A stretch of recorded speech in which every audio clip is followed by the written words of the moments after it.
Os meus cumprimentos a todos os que nos ouvem e participam dos nossos estudos bíblicos. Mais uma vez, nos reunimos pelos recursos tecnológicos para um estudo bíblico. E pensando nos desafios, nas dificuldades e obstáculos que todos nós enfrentamos, me ocorreu fazer um estudo sobre o que eu chamei de pedras no caminho. Pedras no caminho no sentido de dificuldades e obstáculos. E aqui eu fiz uma distinção entre dificuldade e obstáculo, usando um pouco de licença poética para fazer essa distinção, chamando de dificuldade aqueles desafios e aquelas barreiras que são próprias daquilo que nós estamos fazendo.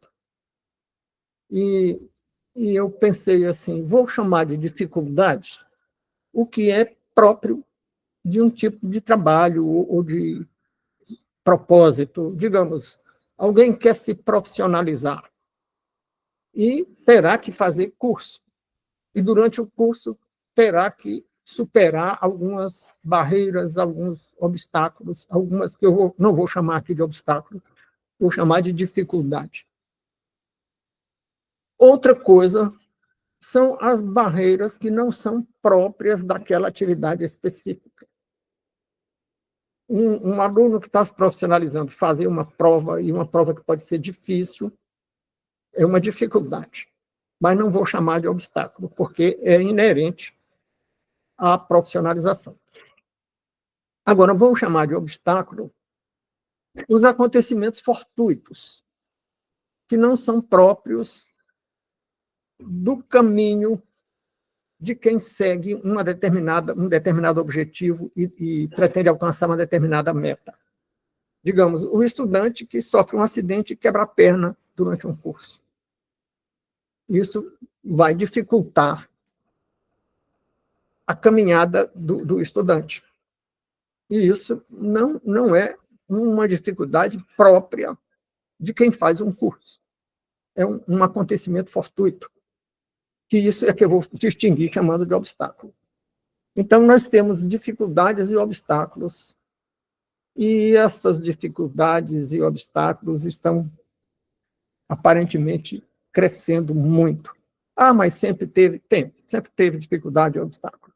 E vamos tratar exatamente daquelas dificuldades e obstáculos milenares. Mas, hoje, nós temos um crescimento surpreendente, pelo menos surpreendente, se não fizermos uma leitura escatológica, né? Mas temos aquelas dificuldades e obstáculos enormes na escola, no trabalho, na família, no grupo de vizinhança. Então, essas dificuldades, muitas vezes inerentes à condição, o que é uma dificuldade inerente hoje? É uma necessidade de uma profissionalização mais longa. Hoje não basta fazer um bacharelado, é preciso fazer um mestrado, é preciso fazer um doutorado. O que é uma dificuldade inerente? É morar numa cidade grande, com dificuldade de transporte, são dificuldades inerentes. O que é uma dificuldade mesmo? Porque é um desafio inerente. É resistir às tentações do mundo. Do mundo ou aquelas de ordem espiritual, do tipo sobrenatural. Mas o que eu, distinguindo das dificuldades, estou chamando de obstáculo, que são aquelas barreiras que aparecem fortuitamente ou que não fazem parte do dia a dia ou da dinâmica do nosso trabalho ou da nossa vida. E aí temos o que nós podemos pensar que sejam batalhas espirituais, né? Ou mesmo que sejam acontecimentos fortuitos, naturais. Então, o que nós temos hoje é uma mudança da linguagem é uma mudança das referências de conduta a vidas como normais ou a vidas como em harmonia com a moralidade e os bons costumes. E essa mudança, uma mudança cultural profunda, quem tenha mais de 60 anos fica surpreso quando olha para trás e compara os valores, as referências culturais da sua infância com as de hoje. Então, eu acho que essa mudança cultural podemos chamar de obstáculo, porque não faz parte de uma dinâmica, já que é uma coisa nova. Né? E alguns obstáculos, do ponto de vista bíblico, nos chamam a atenção. Né? Então, nós olhamos para a Bíblia e vemos que alguns propósitos de Deus se depararam com obstáculos, não apenas dificuldades. E isso me fez pensar que até os propósitos de Deus enfrentam obstáculos. Então, nós devemos nos preparar para enfrentar obstáculos na nossa vida. Né? E que obstáculos eram esses? Então, eu pensei, bom,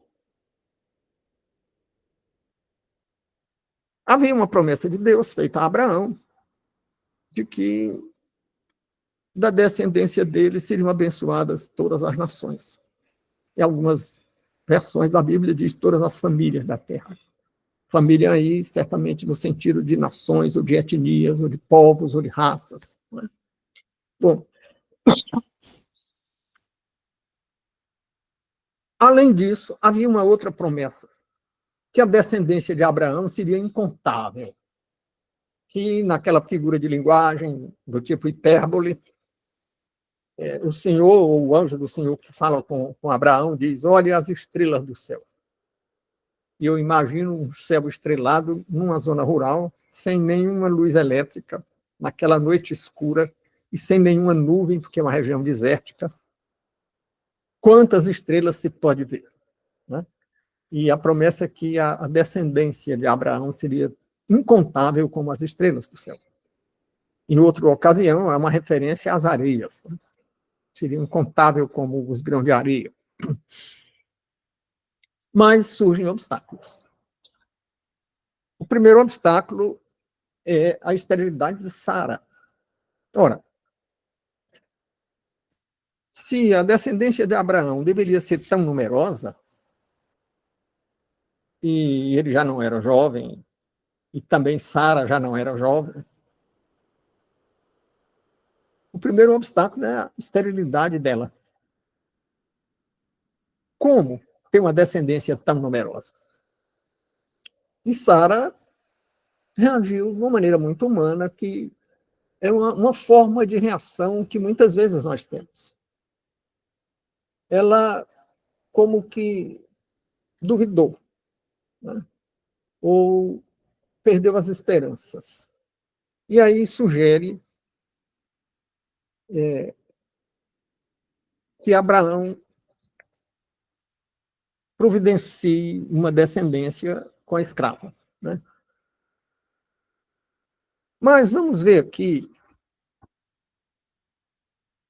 em Gênesis 12, de 1 a 3, o que nos diz a Escritura. Ora, o Senhor disse a Abraão, Abrão, né? Eu botei no texto Abrão, que é como até então Abraão se chamava. Sai-te da tua parentela e da tua terra e da tua parentela e da casa de teu pai, para a terra que eu te mostrarei. É uma ordem. Agora vem promessa. E far-te-ei uma grande nação.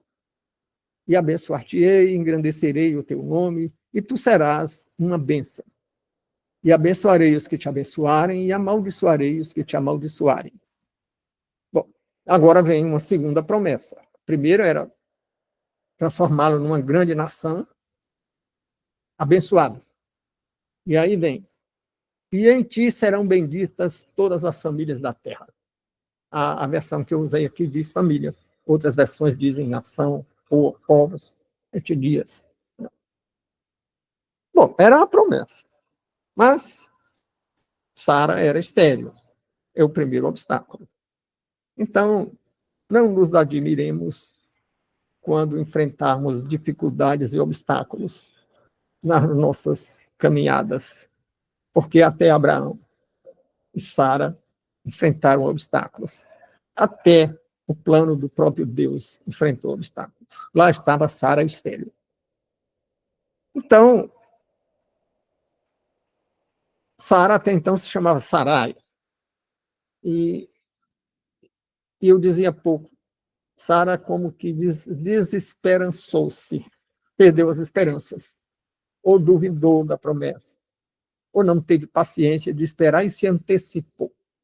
E eu usei uma expressão no texto que vou mandar para vocês, dizendo que Sara pensou que o plano dela era melhor do que o de Deus. Poderia fazer plano melhor do que o de Deus. E aí é que nós lemos de novo em Gênesis 16, de 2 a 4. Capítulo 16, versículos de 2 a 4. E disse Sarai a Abraão, volto a dizer, Sarai era o nome de Sara, que depois o Senhor vai mudar para Sara, mas até então era Sarai. E disse Sarai a Abraão, que então era Abrão, eis que o Senhor me tem impedido de gerar. Entre, pois, a minha serva, porventura terei filhos dela. E ouviu Abrão a voz de Sarai. Assim tomou Sarai, mulher de Abrão, a Agar, egípcia, sua serva, e deu-a por mulher a Abrão, seu marido. Ao fim de 10 anos que Abrão habitara na terra de Canaã. E ele entrou a Agar, e ela concebeu. E vendo ela que concebera, foi sua senhora desprezada aos seus olhos. Aí Sara preferiu o plano dela, Sara que ainda era Sarai, preferiu o plano dela ao plano de Deus. E Abrão, que ainda não se chamava Abraão, mas Abrão, acompanhou a ideia de Sara. E então gerou um filho na escrava. E aí já começam os problemas. Porque a escrava, logo que engravidou, passou a se sentir superior à senhora, que não engravidava. Né? Então, Sara, até então, Sarai pensou que os planos dela eram melhores do que os de Deus, e temos dito isso aqui, e agora eu li no... E isso gerou problemas que repercutem até hoje, né?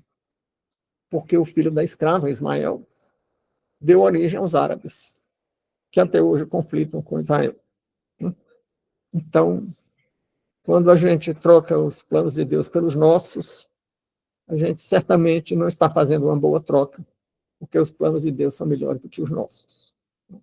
Se não se harmonizam com o que nós queremos, ou porque não se harmonizam logo, na hora, ou porque não se harmonizam mesmo de jeito nenhum, ainda são melhores do que os nossos, porque nós não podemos prever os desdobramentos que vêm dos nossos planos. Então, o plano de Deus, que era melhor do que o de Sara, né,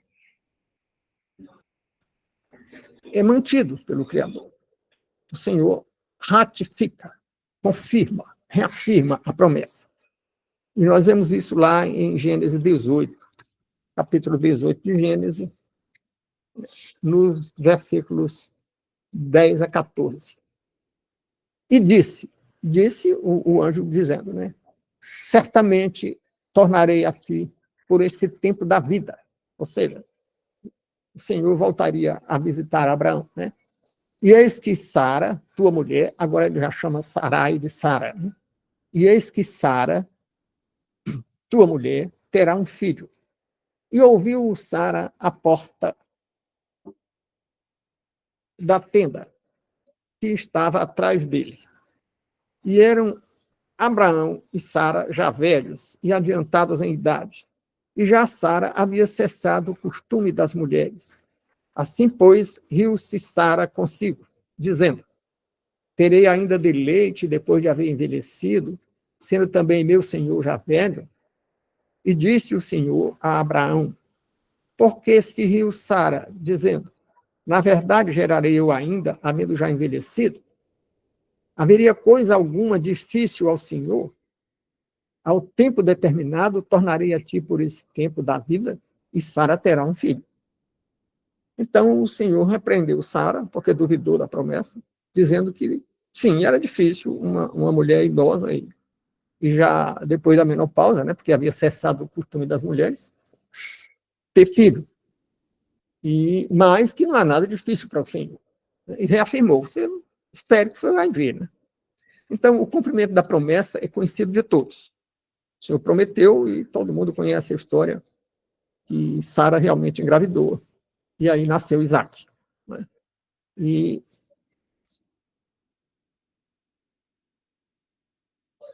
a, a pergunta que não quer calar é: terá sido isso uma batalha espiritual? A esterilidade de Sara foi apenas um acaso? Ou houve interferência sobrenatural? Veja, não é só Sara, não é só a esterilidade de Sara que aparece no caminho dos planos de Deus, várias vezes na Bíblia. Logo na geração seguinte, filho de Sara, filho da promessa, Isaac, casa com Rebeca, e Rebeca é estéril. E vamos daqui a pouco nos debruçar sobre isso. Mas Rebeca foi ter 2 filhos gêmeos 30 anos depois de casada. E por que ela engravidou 30 anos depois de casada? Porque Isaac orou. Então, nós temos aí uma situação que sugere uma reflexão. Sara, estéril, pedra no caminho da promessa de Deus. Eu estou usando pedra porque o poeta Carlos Drummond de Andrade inspirou-se para fazer um poema dizendo que no caminho tinha uma pedra. Pois é, no caminho da promessa tinha uma pedra, a esterilidade de Sara. Removida essa pedra, logo vem outra pedra, a esterilidade de Rebeca. E são vários outros casos. Também o profeta Samuel nasceu depois que a mulher orou, a mãe dele, Ana, orou, porque também era estéril. Também era uma pedra no caminho de Samuel, um personagem importante na história bíblica, porque desempenha um papel de muito destaque na transição do sistema de juízes para o sistema monárquico. E a pedra foi removida com oração. E tem outros casos que eu nem vou estudar aqui, como é o caso de Sansão, que também era filho de uma mulher que também teve dificuldade de engravidar e teve um papel importante na luta com os filisteus.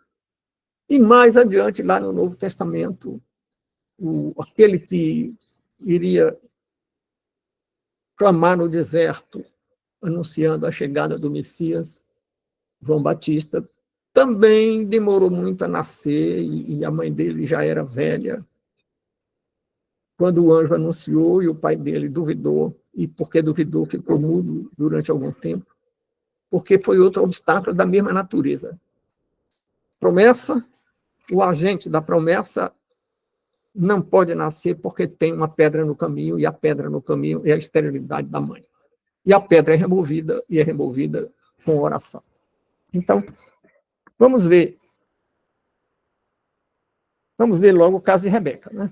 Já vimos que Sara engravidou e veio o filho da promessa.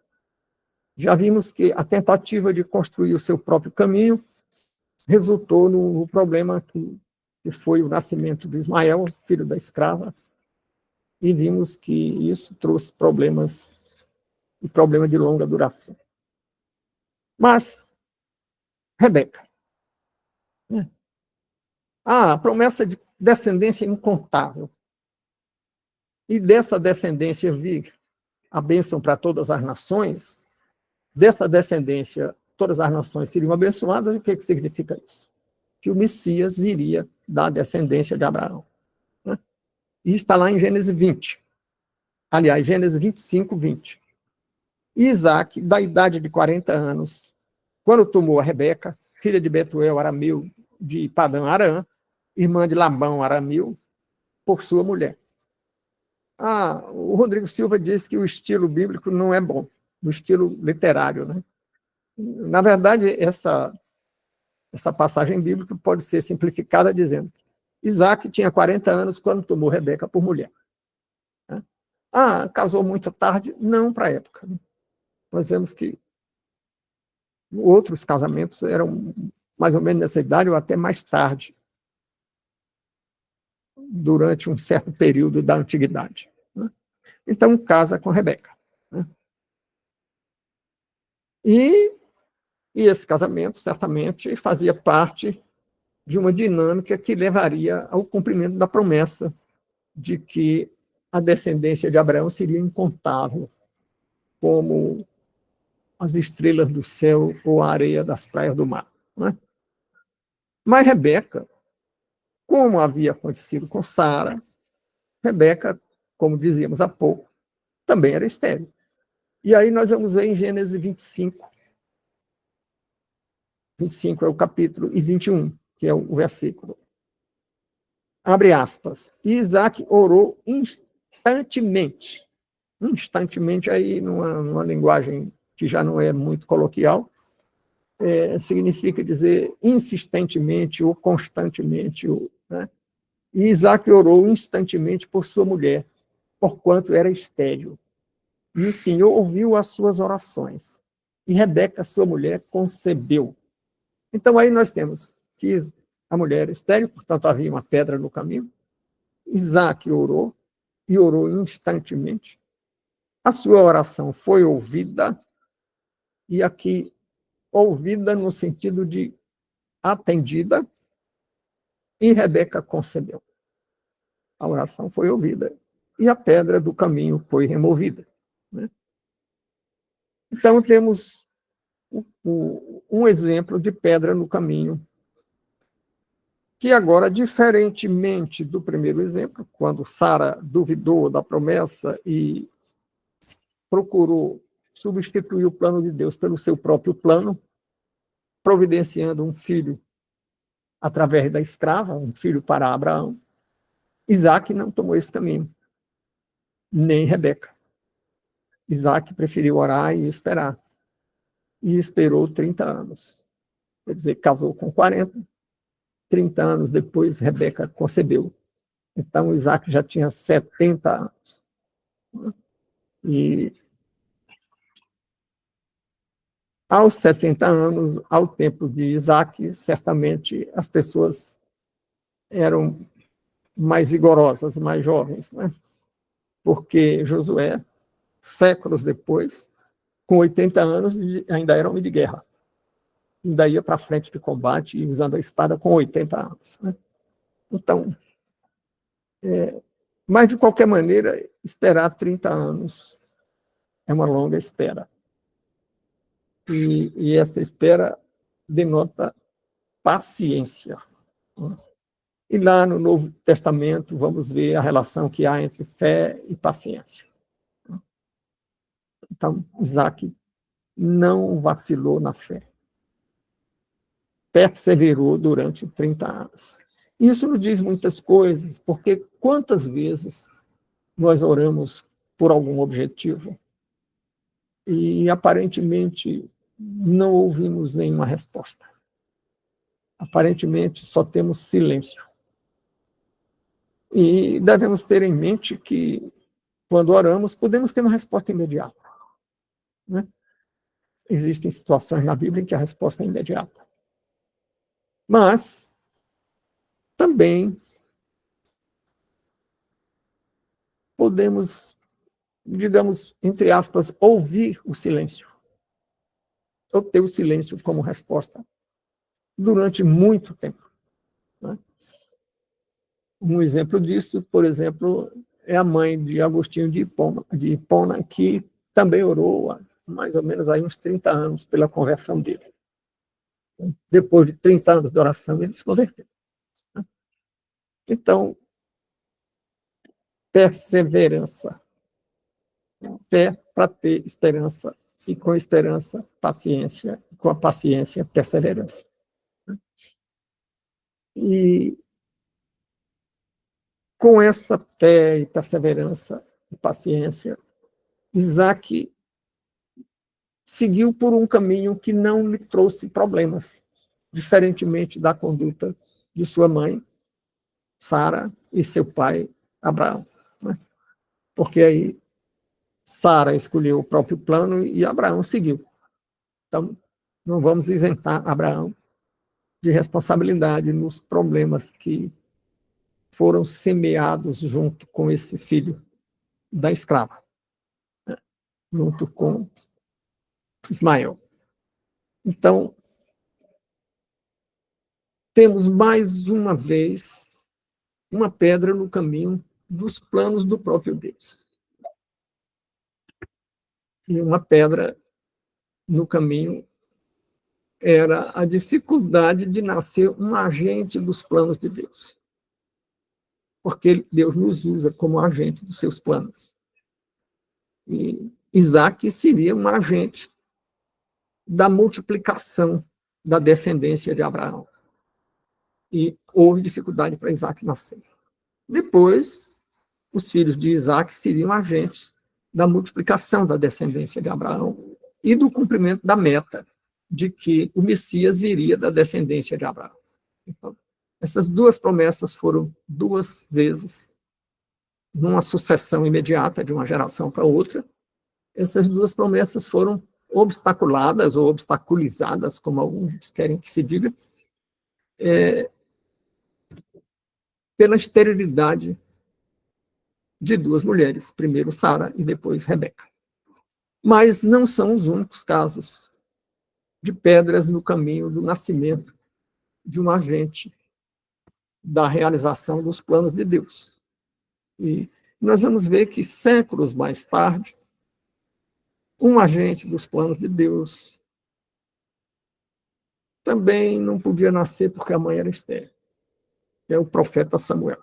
Eu mencionei aqui logo no início da nossa conversa de hoje que Samuel foi um profeta que teve um protagonismo importante na fase de transição de Israel, da organização tribal, onde não havia bem a estrutura de Estado, não havia bem um Estado-nação, havia uma organização tribal sem um Estado, e a Bíblia chama esse período de período dos juízes, porque não havendo um Estado, havia autoridade nas tribos, de homens que eram ungidos como juízes, e se não havia Estado para várias outras funções do Estado moderno, havia necessidade de quem, de algum modo, contornasse e dirimisse os conflitos e as dúvidas nas relações sociais.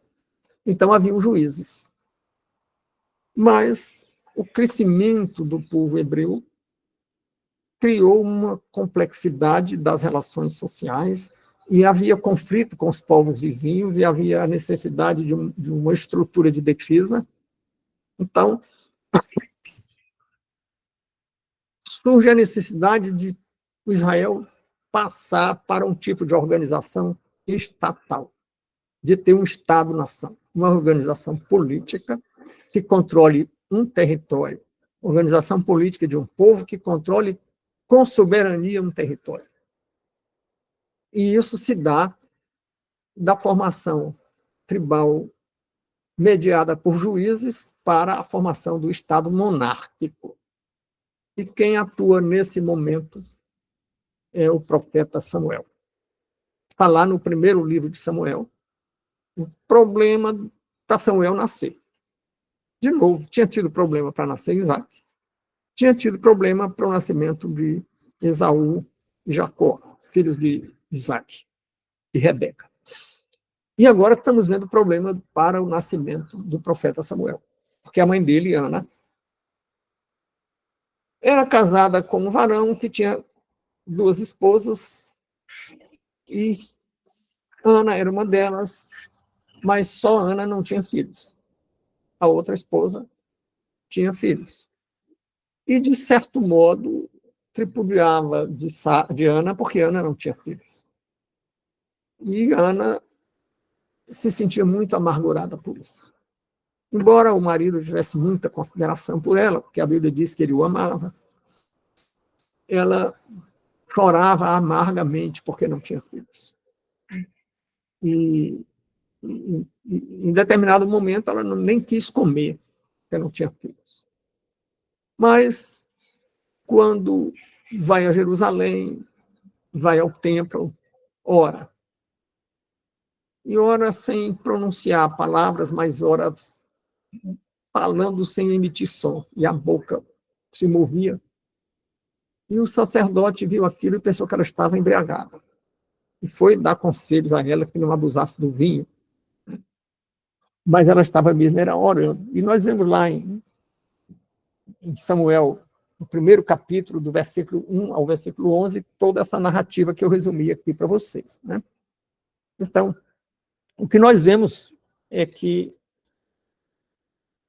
sucedeu que isso ela foi e orou, e o sacerdote, quando soube que ela não estava embriagada, estava orando, disse: vá para casa que o Senhor te abençoe e tal. E ela foi.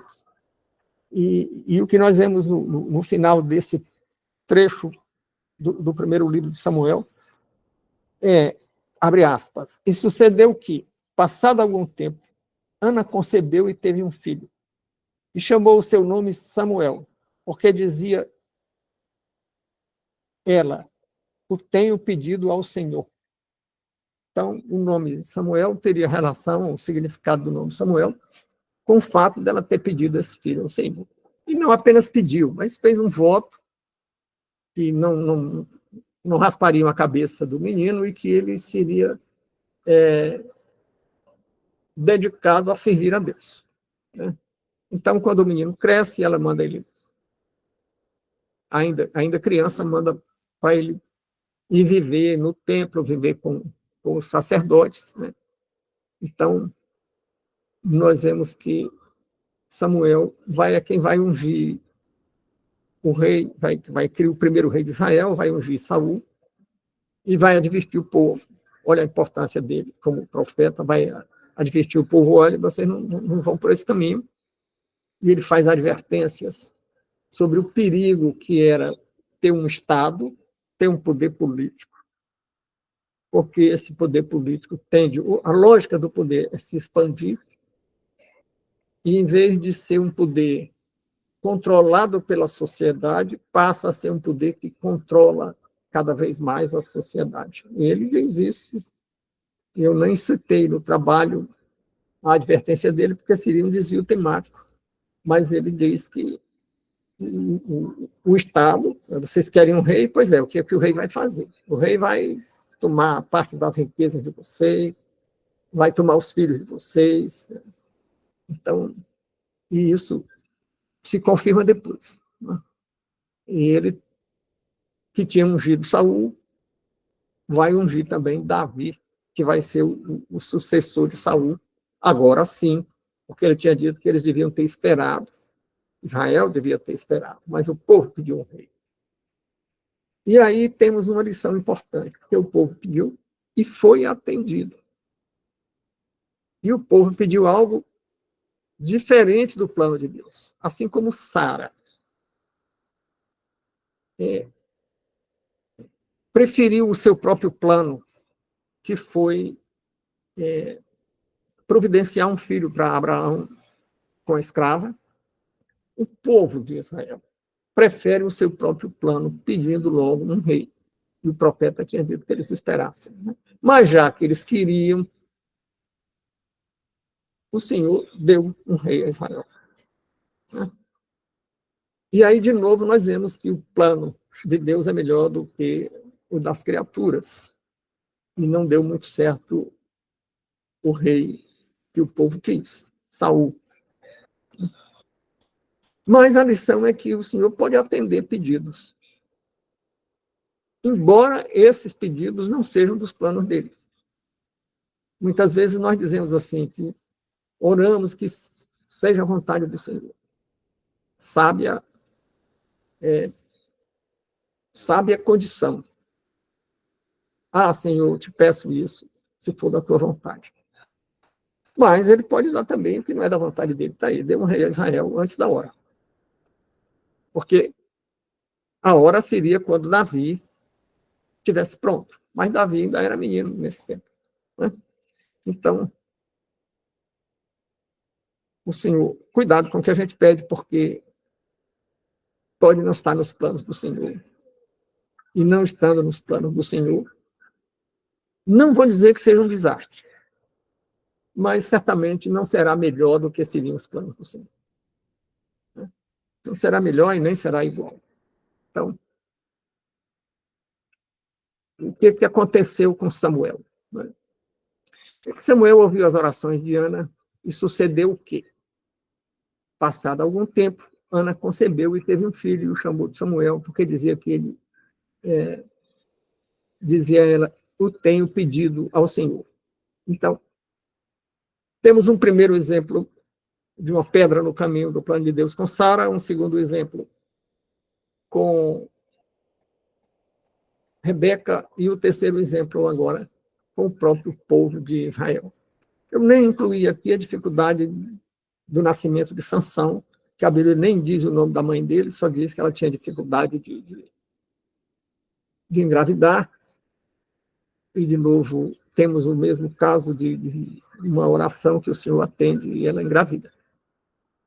Mas podemos agora, visto os obstáculos na forma de que eu chamo pedra no caminho, em que a pedra é a esterilidade ou a infertilidade, criando um obstáculo ao nascimento de um agente da vontade de Deus, nós podemos olhar ainda um outro tipo de pedra no caminho,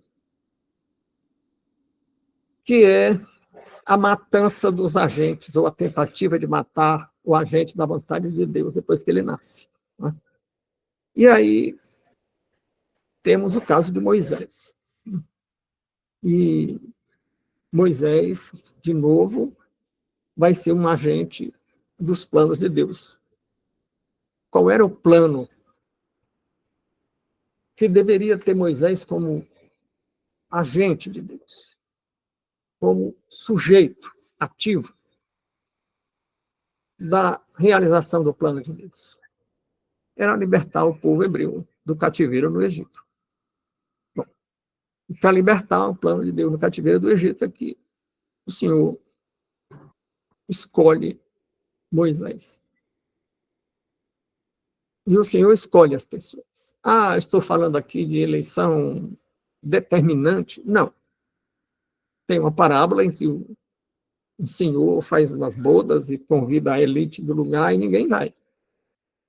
Mas ele tinha convidado toda a elite. Mas todos dão desculpa e não vão.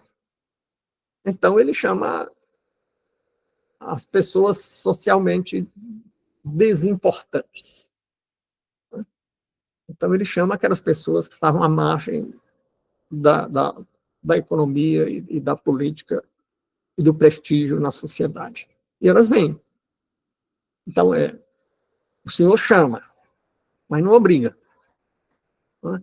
Inclusive, os que vieram, aquele Senhor distribui roupa nova para eles. Mas tem um que não veste. Então, o Senhor dá a oportunidade. Chama e dá a oportunidade. Mas ninguém é obrigado a seguir. Ele não obriga ninguém. Então, há uma escolha. Aquele que não vestiu as roupas que recebeu foi expulso da festa. Né? Então, o Senhor escolheu Moisés. E Moisés aceitou. Aceitou com muita relutância, mas aceitou. Né? Mas isso aí já seria outro estudo. O fato é que estamos focando aqui no obstáculo à existência do agente de Deus. E aí, qual foi o grande obstáculo? Aí nós vemos lá no livro de Êxodo, tínhamos visto Sara e Rebeca com dificuldade de engravidar no livro de Gênesis. Tínhamos visto Ana com dificuldade de engravidar no primeiro livro de Samuel. Agora estamos voltando de Samuel para Êxodo, e vemos lá logo no primeiro capítulo do livro de Êxodo, no versículo 22. Então ordenou Faraó a todo o seu povo, dizendo: a todos os filhos que nascerem lançareis no rio, mas a todas as filhas guardareis com vida. Então, qual era a pedra no caminho de Moisés? Era o Faraó mandando matar todos os filhos, somente o filho varão. Interessante, né? Como era uma coisa muito determinada. Se era para matar Moisés, não precisava matar a filha. Não. Será que isso é coincidência? Não, é porque o perigo que o faraó via era que aquele povo escravo ficasse muito numeroso e dominasse o Egito. Mas e por que não matar as mulheres? Ah, porque as mulheres não faziam guerra. Mas as mulheres exercem uma enorme influência na cultura e, consequentemente, na política. Nós podemos olhar para o escravismo colonial brasileiro e ver, por exemplo, que os escravos de origem africana da macroetnia Banto, eles eram escravos submissos, eles não faziam rebeliões. Na Bahia, num intervalo aí de uns 30 ou 40 anos, havia revolução de escravo quase todo ano. No final do século XVIII para as primeiras décadas do século XIX. E quem fazia essa rebelião eram os escravos que os historiadores chamam de sudaneses, que não tem nada a ver com o Sudão, lá no outro lado da África. Mas chamamos de sudaneses os povos subsaarianos, né, que ficam logo abaixo do Saara, abaixo no mapa, né, logo ao sul do Saara, porque eram povos islamizados, porque tinham escrita e tinham algumas técnicas, inclusive de navegação. E tinha um plano para se revoltar, tomar um navio no porto de Salvador e voltar para a África. Então, todo ano faziam uma rebelião. Mas não deixaram nenhuma mesquita em Salvador, porque não exerceram influência cultural. Mas os bantos, que não se revoltavam, e porque não se revoltavam, tinham a confiança dos senhores, e deles é que os senhores escolhiam as chamadas amas de leite, para cuidar dos filhos das senhoras e amamentá-los, substituindo a amamentação das mães, que eram senhoras e não escravas. E esses bantos influenciaram enormemente a cultura. E, ora, Fortaleza, que é muito menos influenciada pela cultura africana, há muitos anos dizia-se que Fortaleza tinha 3.000 terreiros de magia de matriz africana, embora criada no Brasil, mas com raízes africanas. Salvador tem muito mais. E o mesmo se dá, por exemplo, no Rio Grande do Sul, que tem uma presença muito forte na cultura afro. Mas quem exerceu essa influência foram os povos que não se revoltavam e as mulheres desses povos, que eram as mães de leite, e que contavam história para as crianças e que influenciavam a cultura das crianças, a percepção do mundo. Então, como é que o faraó mandava matar os filhos que fossem masculinos, os filhos varões, e não mandava matar as mulheres, se são as mulheres que influenciam a cultura? Então, parece-me que havia um propósito mesmo, era de botar uma pedra no caminho de Moisés. Então, a ordem era matar as crianças, né? E aí nós lemos como é que isso se deu. Pedra no caminho de Moisés era matança. Então, quando Moisés nasceu, o faraó havia mandado matar os filhos dos hebreus, em Êxodo 1, 22. Então ordenou o faraó a todo o seu povo, dizendo: a todos os filhos que nascerem lançareis no rio, e a todas as filhas guardareis com vida. Mas a pedra do caminho foi removida. Por quê? Porque a filha do faraó recolheu Moisés do rio. E aí nós lemos em Êxodo 2:5. E a filha do faraó desceu para lavar-se no rio, e as suas donzelas passeavam pela borda do rio. E ela viu a arca no meio dos juncos, a arca que a mãe de Moisés havia feito para depositá-la no rio. Né? E eis que o menino chorava. E abrindo-a, viu o menino, e eis que o menino chorava. E moveu-se de compaixão dele e disse: dos meninos dos hebreus é esse. Então disse a sua irmã, a filha de Faraó: irei eu chamar uma das hebreias que cria esse menino para ti? E a filha de Faraó disse: vai. E foi-se a moça e chamou a mãe do menino. Ou seja, a pedra foi posta no caminho de Moisés, mas foi removida, como foi removida do caminho de Isaac, como foi removida do caminho de Jacó e Esaú, como foi removida do caminho de Samuel. Agora, não era a esterilidade da mãe, era a matança dos nascidos vivos. E a pedra foi removida.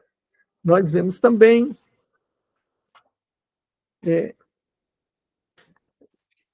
um outro exemplo de pedra no caminho. Agora, no caminho mais importante para o cumprimento das promessas, o próprio Messias. E no caminho do Messias não houve esterilidade da mãe, porque a mãe seria concebida pelo próprio Espírito Santo e não seria possível ao inimigo colocar obstáculo a uma gestação promovida pelo próprio Espírito Santo. Ele até coloca obstáculos, mas no caminho daquele que seria a voz que clama no deserto, no caminho de João, o Batista. E a mãe de João, o Batista, esperou durante muitos anos um filho que não veio, uma gravidez que não veio. E quando vem a promessa, o marido dela duvida. E até ficou mudo por algum tempo depois, porque duvidou, como Sara tinha duvidado também. Mas Isabel engravida e João Batista veio. A pedra também foi removida. Então, temos agora, não é a remoção da pedra em forma de esterilidade, mas a remoção da pedra em forma de matança. Porque aí nós vemos, lá em Mateus 2:16. Então Herodes, vendo que tinha sido iludido pelos magos, irritou-se muito e mandou matar todos os meninos que havia em Belém e em todos os seus contornos, de 2 anos para baixo, segundo o tempo que diligentemente inquirira dos magos. Ora, ele tinha perguntado sobre o tempo do nascimento do menino aos magos, e para que o Messias não vivesse, ele manda matar todos os meninos com menos de 2 anos. Ele deu foi uma margem de segurança aí para os propósitos dele, né? E matou até meninos que certamente Jesus não teria 2 anos ainda, talvez não tivesse nenhum ano, quando os magos foram embora, e ele, então, manda matar as crianças. Né? Mas esse obstáculo também foi removido, porque aí José foi advertido e aconselhado a fugir para o Egito. Né? E o Messias sobreviveu. Não apenas sobreviveu, mas cumpriu a sua missão. E as 2 promessas feitas a Abraão se cumpriram. Primeiro, que a descendência de Abraão tornou-se incontável. Ah, mas os judeus são uma pequena porcentagem da população do mundo. Mas para os métodos de contagem, ou para se contar com os métodos da época, ninguém contaria. Né? Então, eles são alguns milhões. E se contarmos os milhões ao longo de todas as gerações, aí o número é incontável realmente. Quantas gerações desde Abraão nasceram? Quantos nasceram em cada geração? Não são apenas os milhões de judeus atualmente existentes. Então, temos algumas conclusões. Né? Primeiro é que os caminhos dos planos de Deus, no caminho dos planos de Deus existem pedras. Existem pedras no caminho. Né? Então, não devemos nos surpreender com isso. Mas o Senhor pode removê-las. É uma segunda conclusão. Pode. E removeu todos esses exemplos que nós citamos no estudo de hoje. E aí removeu a pedra no caminho de Sara, no caminho de Rebeca e no caminho de Ana, e removeu as matanças no caminho de Moisés, no caminho de Jesus. E outros exemplos poderíamos citar, mas ficaria muito longo o nosso estudo. Então, vemos que uma outra conclusão, uma terceira, a primeira é que existem pedras nos caminhos dos planos de Deus, a segunda é que as pedras podem ser removidas, e a terceira, e podem ser removidas por oração. A terceira é que os planos de Deus são melhores do que os nossos. Quando Sara substituiu o plano de Deus pelo dela, não deu certo. E quando Israel substituiu o plano de Deus pelo dele, pedindo logo um rei e fazendo Saul rei, também não deu certo. Saul não se ouve bem como rei e Israel sofreu consequências. Né? E vemos, finalmente, que as promessas do Senhor não falham. Né? A descendência de Abraão se tornou incontável e o Messias veio. Veio e não veio só para Israel. Como tinha sido dito na promessa, todas as famílias, no sentido de nações, raças, etnias, povos, foram abençoadas, porque Cristo veio para todas elas. Né? E as promessas do Senhor não falham, e a oração é um instrumento adequado para superarmos os obstáculos. E hoje os obstáculos são muito mais numerosos, não são apenas a infertilidade ou a esterilidade de mulheres, nem somente a matança, embora haja matança. Continua havendo matança, e muitas formas de matança. A dependência química é uma matança.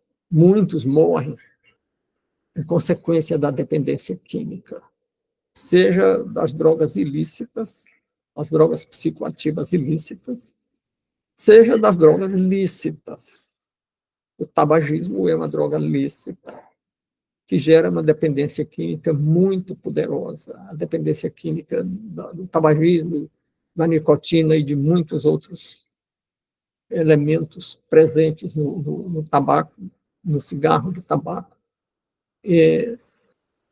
gera uma matança muito grande. Morre muita gente em consequência disso. O álcool também, tanto diretamente em consequência do álcool, como cirroses e outras coisas, como em consequência de outros efeitos que o álcool produz, como acidentes de trânsito e muitas outras coisas. Então, as promessas de Deus não falham, os planos dele são melhores do que os nossos. Né? Então, finalmente, não devemos duvidar das promessas de Deus. E muitas vezes os grupos de oração oram por curas, e as curas podem demorar, mas a demora não significa que as bênçãos não venham. Segundo, muitas vezes nós oramos pelo pão de cada dia, como Jesus recomendou, porque nós devemos orar sempre em harmonia com o que Jesus mandou. Então, Jesus manda orar pelo pão de cada dia. E hoje, nós poderíamos dizer por emprego ou renda, por emprego ou empreendimento. E não significa que a resposta tem que ser imediata, mas devemos lembrar desses exemplos bíblicos que oração produz efeitos, que as orações são ouvidas. Bem, se não devemos duvidar das promessas, o que eu acabei de dizer, que as orações são ouvidas, é uma promessa. Né? O Cristo vai dizer, pedi, dá-se-vos-á, buscai, batei, abri-se-vos-á, buscai, acharei. Então, isso é também uma promessa, e vemos que as promessas se cumprem. Finalmente, não devemos murmurar nem desanimar em razão das pedras em nosso caminho. Eu dizia que nós muitas vezes oramos por curas, Muitas vezes oramos pelo pão de cada dia na forma de emprego ou empreendimento, e muitas vezes oramos pela conversão ou pela reconciliação de pessoas nas nossas famílias. E também essa é uma promessa, mas é uma promessa que não é dada sem que os nossos benefícios sejam obtidos sem nenhum esforço nosso. A terra foi dada a Israel, mas Israel teve que lutar pela terra prometida. Então, a descendência de Abraão se multiplicaria, mas Isaac teve que orar para Rebeca engravidar. E o povo hebreu seria libertado do Egito ao fim de 400 anos de servidão, mas Moisés teve que lutar com o faraó e o Senhor teve que mandar pragas, né?